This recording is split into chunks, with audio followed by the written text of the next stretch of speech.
Who am I? The teachings of Bhagavan Sri Ramana Maharshi. Introduction. Who am I is the title given to a set of questions and answers bearing on self-inquiry. The questions were put to Bhagavan Sri Ramana Maharshi by one Sri M. Shivapakasam Pillai about the year 1902. Sri Pillai, a graduate in philosophy, was at the time employed at the Revenue Department of the South Arcot Collectorate. During his visit to Tiruvannamalai in 1902 on official work, he went to Virupaksha cave on Arunachala hill and met the master there. He sought from him spiritual guidance and solicited answers to questions relating to self-inquiry. As Bhagavan was not talking then, not because of any vow he had taken, but because he did not have the inclination to talk, he answered the questions put to him by gestures, and when these were not understood, by writing. As recollected and recorded by Sri Shivapakasam Pillai, there were 14 questions with answers given to them by Bhagavan. This record was first published by Sri Pillai in 1923, along with a couple of poems composed by himself relating how Bhagavan's grace operated in his case by dispelling his doubts and by saving him from a crisis in life. Who Am I has been published several times subsequently. We find 30 questions and answers in some editions and 28 in others. There is also another published version in which the questions are not given and the teachings are arranged in the form of an essay. The extant English translation is of this essay. The present rendering is of the text in the form of 28 questions and answers. Along with Vichara Sangram, self-inquiry, Namya, who am I, constitutes the first set of instructions in the Master's own words. These two are the only prose pieces among Bhagavan's works. They clearly set forth the central teaching that the direct path to liberation is self-inquiry. The particular mode in which the inquiry is to be made is lucidly set forth in Namya. The mind consists of thoughts. The I thought is the first to arise in the mind. When the inquiry who am I is persistently pursued, all other thoughts get destroyed, and finally the I thought itself vanishes, leaving the supreme non-dual self alone. The false identification of the self with the phenomena of non-self such as the body and mind thus ends, and there is illumination, shakshatra. The process of self-inquiry, of course, is not an easy one. As one inquires who am I, other thoughts will arise, but as they arise one should not yield to them by following them. On the contrary, one should ask, to whom do they arise? In order to do this, one has to be extremely vigilant. Through constant inquiry one should make the mind stay in its source without allowing it to wander away and get lost in the mazes of thought created by itself. All other disciplines such as breath control and meditation on the forms of God should be regarded as auxiliary practices. They are useful in so far as they help the mind to become quiescent and one-pointed. For the mind that has gained skill in concentration, self-inquiry becomes comparatively easy. It is by ceaseless inquiry that the thoughts are destroyed and the self realized, the plenary reality in which there is not even the I thought, the experience which is referred to as silence. This, in substance, is Bhagavan Sri Ramana Maharshi's teaching in Namya, Who Am I? University of Madras, June 30, 1982. Who am I? As all living beings desire to be happy always without misery, as in the case of everyone, there is observed supreme love for oneself, and as happiness alone is the cause of love, in order to gain that happiness which is one's nature, and which is experienced in the state of deep sleep when there is no mind, one should know oneself. For that the path of knowledge, the inquiry of the form who am I, is the principal means. 1. Who am I? The gross body which is composed of the 7 humours, dhatas. I am not the 5 cognitive sense organs. That is the senses of hearing, touch, sight, taste, and smell, which apprehend their respective objects, that is sound, touch, colour, taste, and odour. I am not the 5 cognitive sense organs, that is the organs of speech, locomotion, grasping, excretion, and procreation. which have their respective functions, speaking, moving, grasping, excreting, and enjoying. I am not the 5 vital airs, prana, etc., which perform respectively the 5 functions of inbreathing, etc. I am not even the mind which thinks. I am not the nescience too, which is endowed only with the residual impressions of objects, and in which there are no objects and no functions. I am not. 2. If I am none of these, then who am I? After negating all the above mentioned as not this, that awareness which alone remains, that I am. 3. What is the nature of awareness?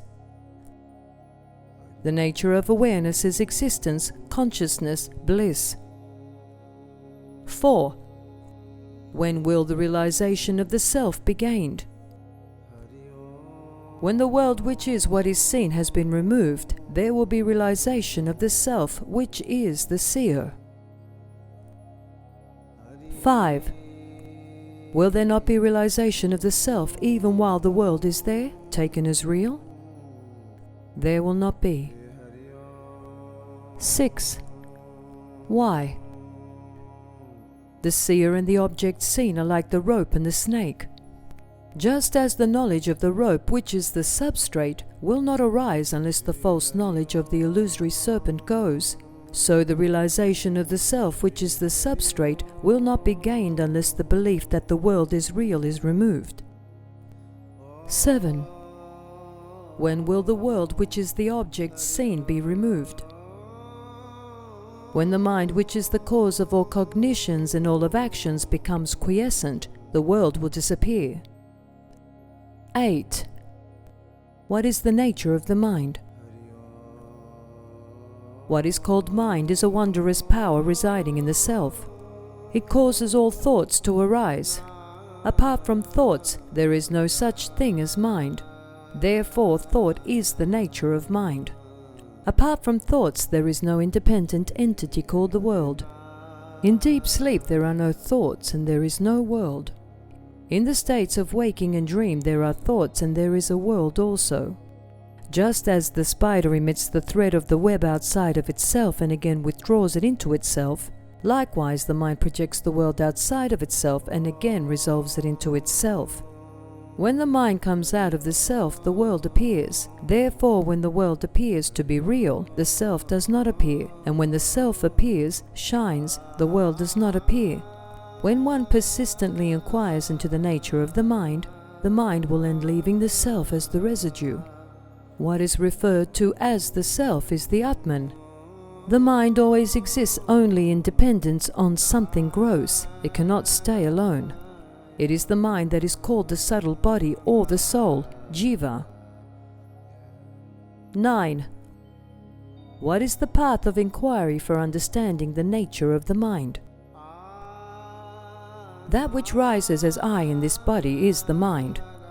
If one inquires as to where in the body the thought I rises first, one would discover that it rises in the heart. That is the place of the mind's origin.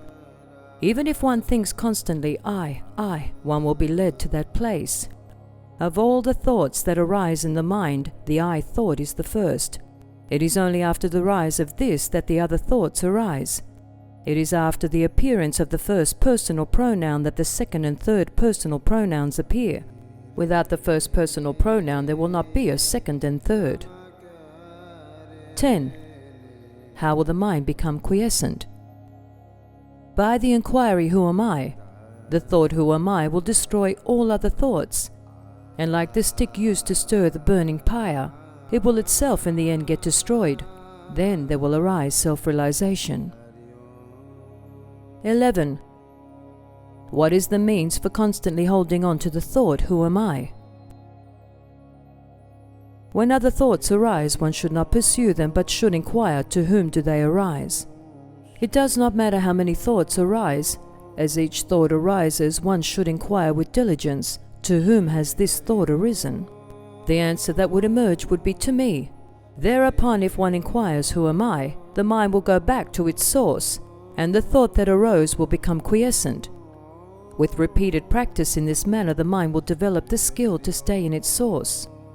When the mind that is subtle goes out through the brain and the sense organs, the gross names and forms appear. When it stays in the heart, the names and forms disappear. Not letting the mind go out but retaining it in the heart is what is called inwardness, antarmukha. Letting the mind go out of the heart is known as externalization, bahirmukha. Thus, when the mind stays in the heart, the I, which is the source of all thoughts, will go, and the self, whichever exists, will shine. Whatever one does, one should do without the egoity I. If one acts in that way, all will appear as of the nature of Shiva, God. 12. Are there no other means for making the mind quiescent? Other than inquiry, there are no adequate means. If through other means it is sought to control the mind will appear to be controlled, but will again go forth. Through the control of breath also the mind will become quiescent, but it will be quiescent only so long as the breath remains controlled. And when the breath resumes, the mind also will again start moving and will wander as impelled by residual impressions. The source is the same for both mind and breath. Thought indeed is the nature of the mind. The thought I is the first thought of the mind, and that is egoity. It is from that whence egoity originates that breath also originates. Therefore, when the mind becomes quiescent, the breath is controlled, and when the breath is controlled, the mind becomes quiescent. But in deep sleep, although the mind becomes quiescent, the breath does not stop. This is because of the will of God, so that the body may be preserved and other people may not be under the impression that it is dead. In the state of waking and in samadhi, when the mind becomes quiescent, the breath is controlled. Breath is the gross form of mind. Till the time of death, the mind keeps breath in the body, and when the body dies, the mind takes the breath along with it. Therefore, the exercise of breath control is only an aid for rendering the mind quiescent, manonigraha. It will not destroy the mind, manonasa, like the practice of breath control. Meditation on the forms of God, repetition of mantras, restriction on food, etc., are but aids for rendering the mind quiescent. Through meditation on the forms of God and through repetition of mantras, the mind becomes one-pointed. The mind will always be wandering.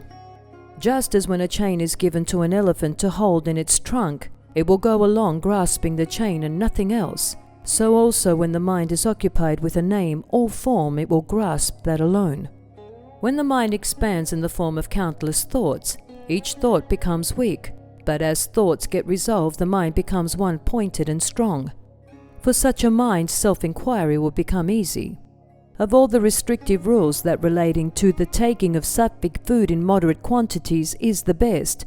By observing this rule, the sattvic quality of mind will increase, and that will be helpful to self-inquiry. 13. The residual impressions, thoughts, of objects appear wending like the waves of an ocean. When will all of them be destroyed?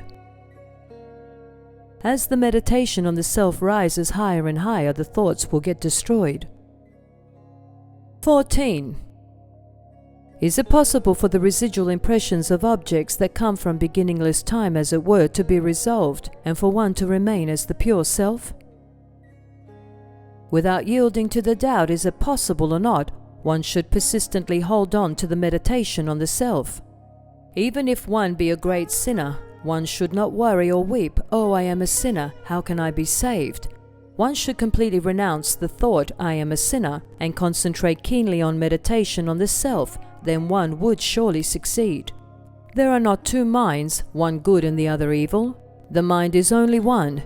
It is the residual impressions that are of two kinds, auspicious and inauspicious. When the mind is under the influence of auspicious impressions, it is called good. And when it is under the influence of inauspicious impressions, it is regarded as evil.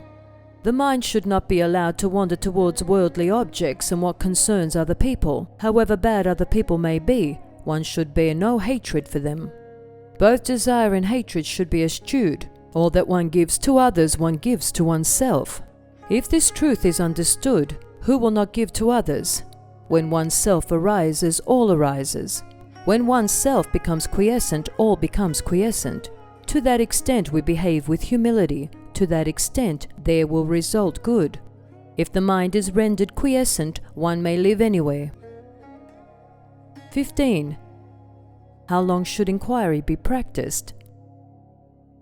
As long as there are impressions of objects in the mind, so long the inquiry "Who am I?" is required. As thoughts arise, they should be destroyed then and there in the very place of their origin, through inquiry. If one resorts to contemplation of the self intermittently until the self is gained, that alone would do. As long as there are enemies within the fortress, they will continue to sally forth.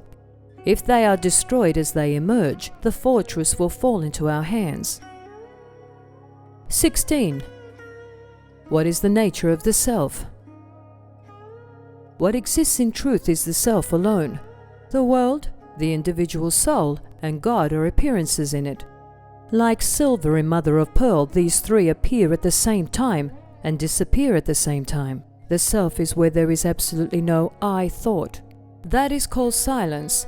The self itself is the world. The self itself is I. The self itself is God. All is Shiva, the self. 17. Is not everything the work of God?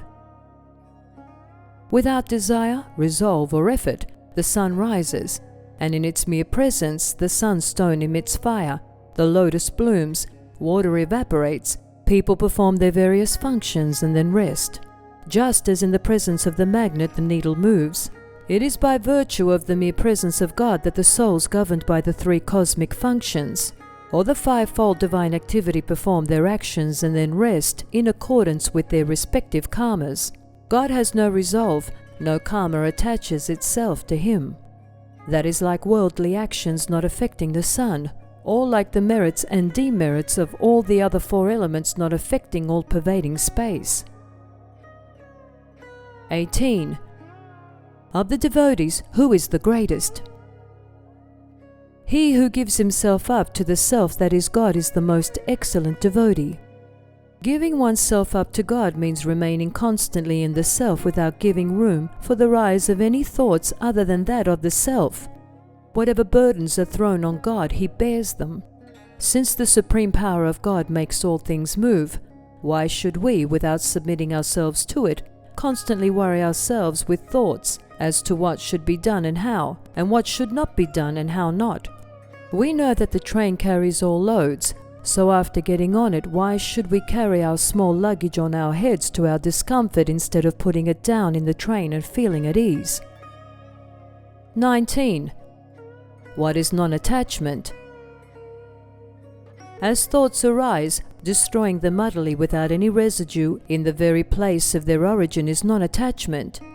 Just as the pearl diver ties a stone to his waist, sinks to the bottom of the sea, and there takes the pearls, so each one of us should be endowed with non-attachment, dive within oneself and obtain the self-pearl. 20. Is it not possible for God and the Guru to effect the release of the soul?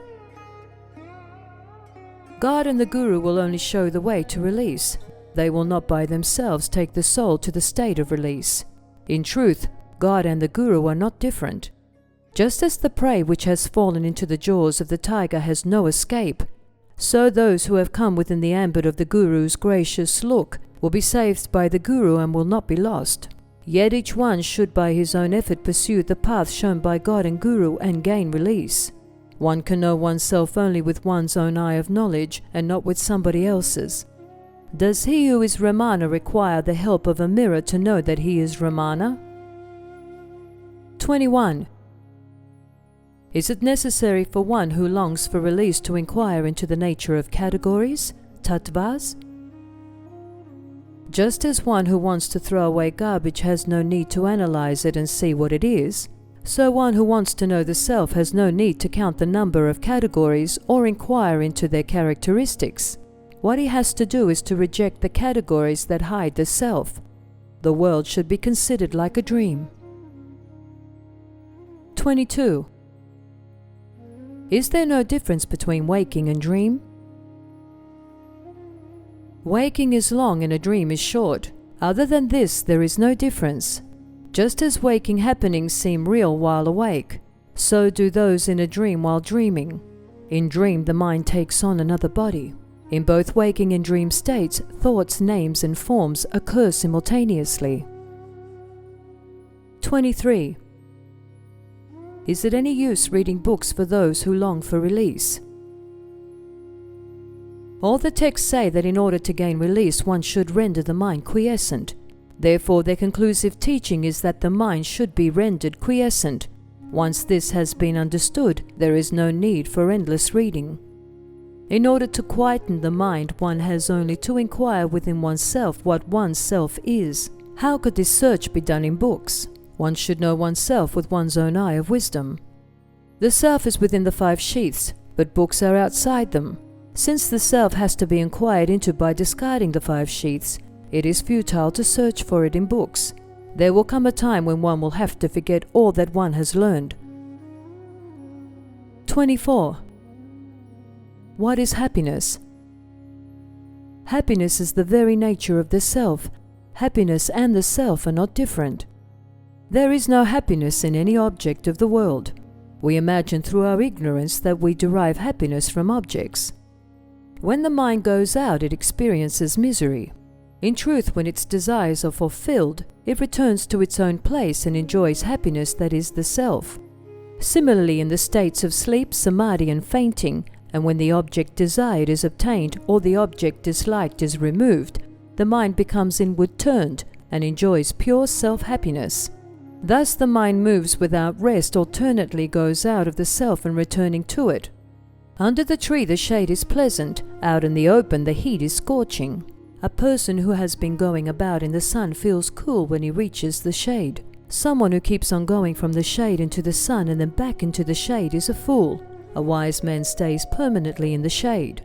Similarly, the mind of one who knows the truth does not leave Brahman. The mind of the ignorant, on the contrary, revolves in the world feeling miserable, and for a little time returns to Brahman to experience happiness. In fact, what is called the world is only thought. When the world disappears, i.e., when there is no thought, the mind experiences happiness, and when the world appears, it goes through misery. 25. What is wisdom, insight, jnana dristi? Remaining quiet is what is called wisdom, insight. To remain quiet is to resolve the mind in the self. Telepathy, knowing past, present, and future happenings, and clairvoyance do not constitute wisdom, insight. 26. What is the relation between desirelessness and wisdom? Desirelessness is wisdom. The two are not different, they are the same. Desirelessness is refraining from turning the mind towards any object. Wisdom means the appearance of no object. In other words, not seeking what is other than the self is detachment or desirelessness. Not leaving the self is wisdom. 27. What is the difference between inquiry and meditation? Inquiry consists in retaining the mind in the self. Meditation consists in thinking that oneself is Brahman, existence, consciousness, bliss. 28. What is release? Inquiring into the nature of one's self that is in bondage, and realizing one's true nature is release.